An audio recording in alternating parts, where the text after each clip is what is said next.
Vous connaissez la différence entre un entrepreneur et un homme d'affaires?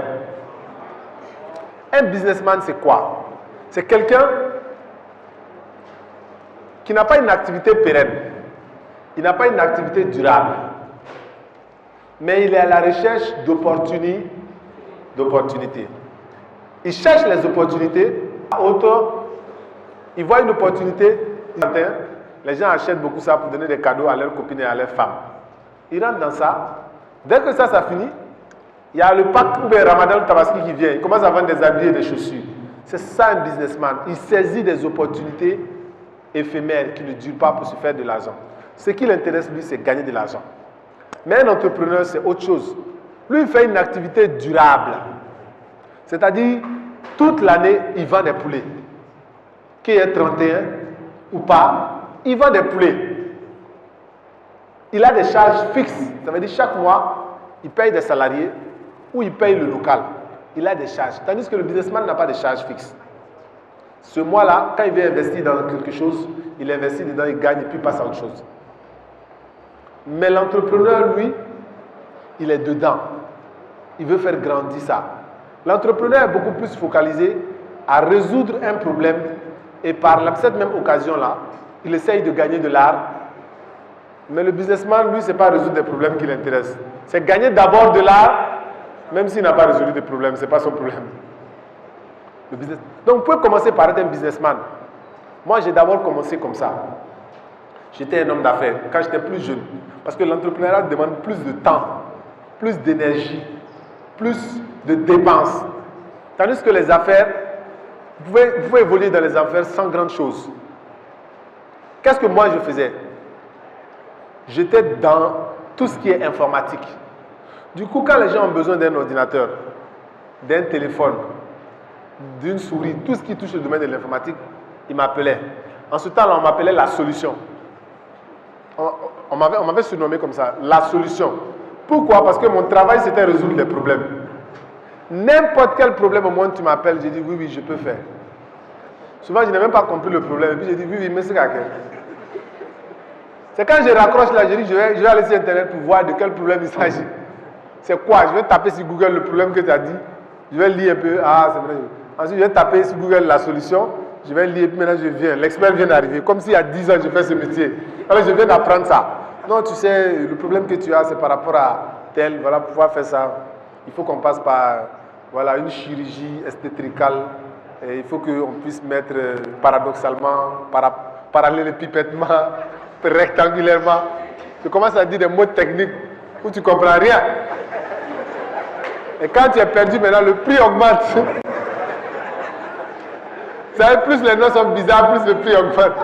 Mais quand le prix est simple, quand le nom est trop simple là, le gars il va dire mais c'est cher. Je dis mais ça c'est un problème de diagnostic interne poussé.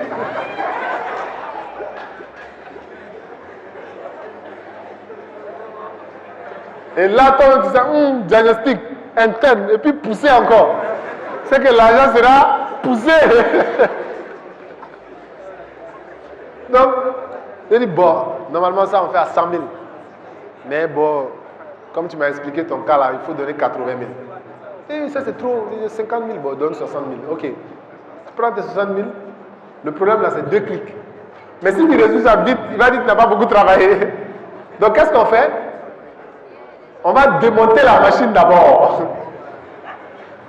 Alors que normalement, on doit juste cliquer sur deux choses. On démonte la machine, on ouvre. Lui-même, il voit l'intérêt de la machine, il a peur. Ma machine est foutue. Ah non, laisse. Tu sais, c'est très compliqué, mais bon, on va trouver la solution. Tu vois, on commence à toucher un peu les choses. Après, on dit, j'ai un ami qui est venu à un ordinateur, il dit, Woulgem, depuis le matin, mon ordinateur est bloqué. J'essaie le mot de passe, ça ne passe pas. Il m'appelle au téléphone, je lui dis, ah, ça c'est compliqué, hein, tu sais, il faut formater la machine. Ou bien, il faut changer vraiment quelque chose. Il me dit, viens à la machine, je vais voir quand même. Mais c'est quoi? Il vient à la machine, j'ouvre la machine, je lui dis, le mot de passe c'était quoi? Il me dit le mot de passe. Je tape le mot de passe, je clique et puis la machine accepte. Je referme, je dis, mais le problème est grave. Hein? Je vous ai dit de faire du business. Le business, vous êtes clair avec les uns, vous êtes clair avec les autres. J'ai un deal avec toi, j'ai un deal avec lui. Le deal que j'ai avec lui, ce n'est pas ton problème. Le deal que j'ai avec toi, ce n'est pas son problème. Je prends pour moi ici, je prends pour moi ici. Est-ce clair? C'est ça le business. Mais aller escroquer les gens, les mentir, non, moi je ne fais pas ça. Je suis clair avec toi. Tu me donnes combien? Je suis clair avec toi, tu me donnes combien? Si je ne gagne rien même avec toi, je dis, bon, est-ce que je peux avoir moins sur le transport? Comme j'ai déjà gagné avec l'autre. Je vois une chemise qui est jolie, je porte. Les gens me disent, ah, William, ta chemise est jolie, où est-ce que tu as eu ça? Ah bon, on a une petite unité de couture là, c'est nous-mêmes qui faisons ça. Il t'a fait ça à combien? Il m'a fait à 10 000, non? Mais moi, bon, on fait ça à 17 500. Si tu veux le même modèle, on peut te faire ça. Tu donnes 17 500, tu vas à la revente prendre. Il donne 17 500, j'envoie les 10 000 au gars. Je t'envoie un client, quoi. Il ne faut pas lui dire le prix, hein, bon, tu sais, j'ai mangé un peu dedans, quoi. On fait sa couture, je gagne mes 5 500. Lui, je lui envoie un client, ce n'est pas son problème si je ne gagne pas. Mais il faut le prévenir. Parce que si tu ne le préviens pas et que le gars part là-bas, il dit je vais faire une deuxième chemise. Lui, il va lui dire c'est 10 000. Donc le gars m'a tapé. Donc, vous pouvez démarrer par les business. Mais il y a les business aussi qui sont simples. Tu prends des chemises dans sa boutique, tu vas le vendre comme les coxers. C'est des business simples. Tu n'as pas besoin de faire du tralala. Tu prends quelque chose, tu viens avec ça à l'école ici, tu commercialises. Tu sais que les étudiants, tout le monde sait ce que les étudiants aiment. Tu essaies de prendre ça avec quelqu'un, tu viens, tu vends aux étudiants, même si tu gagnes 1000 francs sur chaque vente ou 500 sur chaque vente, sur 1000 étudiants, si tu réussis à vendre même à 200, c'est beaucoup d'argent.